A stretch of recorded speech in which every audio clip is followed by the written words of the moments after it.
A Vancouver Island couple has entered an exciting new chapter in life. This is up in Cape Scott. Turning a decades-old dream into reality. I dreamt about it when I was younger, but to be honest, I didn't know if it would ever happen. At the Outpost, it's all fun and games and great food.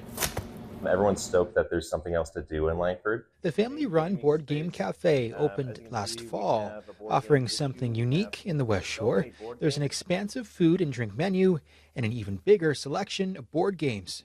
Both the audience and the actors are left guessing, and it isn't until the group makes its way through the sprawling mansion that the murderer is revealed. And then about halfway through the show, we give out cards that tell somebody they're the murderer. So but all of them are blank except for one card that says murderer. We are as shocked as you are. And there's always a moment where we're looking around like, who is it?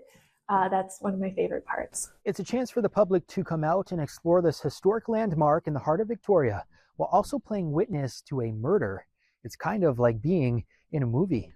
Something I really like about this new business is that you can get the delicious ice cream, waffles, or donuts dine in, or you can choose to get it all take out, walk a short distance, sit back, relax, and enjoy this beautiful view from the harbor in Sydney. Well, that's right, Scott. There's been a lot of buzz this weekend following some social media posts from a Chinese billionaire with ties to Vancouver Island. She has announced her intentions to purchase dozens of Hudson's Bay locations to revive the retail chain, which has stores in all three shopping malls that she owns here on the island and over on the mainland. Weihong Leo owns Mayfair Shopping Centre in Victoria, Woodgrove Centre in Nanaimo, and Tawazun Mills in Delta. And in various recent posts on the Chinese social media app Red Note, she dived into her plans that she says will make the Bay great again.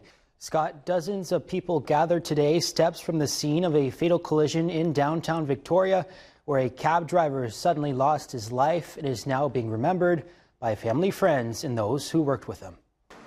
Police say Singh was driving a green Victoria taxi when the driver of a Nissan Titan pickup truck who was fleeing police crashed into him and a BC Transit bus. Vic PD says officers attempted to stop the pickup driver in the 900 block of Douglas after reports they were driving erratically. The driver did not stop and was then involved in a collision with the other vehicles, including Singh's taxi and the bus that was not in service at the time. Life-saving measures were performed on Singh, but he was pronounced dead at the scene, while the pickup driver was arrested and taken into custody. Victoria's Fernwood neighborhood, the Belfry Theatre looks to create connection between the audience and the actors on stage. This show talks about mental health, and that's what kind of drew me to the play, is that specifically in the South Asian community. Rizwan Munji is no stranger to the spotlight. Canadian viewers may recognize him as Realtor Ray in the TV comedy Schitt's Creek. Hello. Hi. Oh, I love your complexion.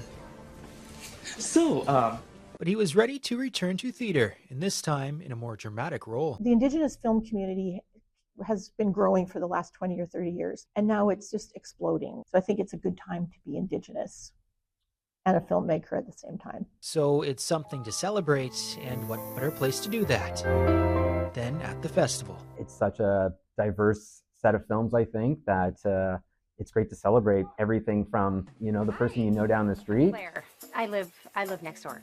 I know. To somebody that you've never met or a language you've never heard of before. You've got so much heart. Give it to someone. It's very nice to have you home. One of my favorites from the festival is called Midas Man. You might not know this from the title, but it's about the Beatles. Beatles, and it's the story of Brian Epstein, and so him managing the Beatles and his stories. Films that you wouldn't be able to watch in mainstream theaters. Across Victoria, Campbell's giant mural adding pops of pink and purple to this wall on Yates Street. We have so many great walls along these one-way streets in Victoria, and they haven't really been utilized that well for murals, especially larger scale works. Work he's hoping will spark inspiration for more public art while also pushing for acceptance. This year we didn't really get a ton of racism, but we do occasionally get that. So this is a very small percentage of the community, of course. Maybe like 1 out of every 150 folks has something to say that's quite negative. He's been painting murals since 2010, a passion that originated at the Breakwater. So local First Nations artists from local territories being represented. The Greater Victoria Harbour Authority says maintaining this over a century-old landmark, the breakwater, is no easy feat, but Campbell's restoration work goes a long way and will preserve this artwork behind me for years to come.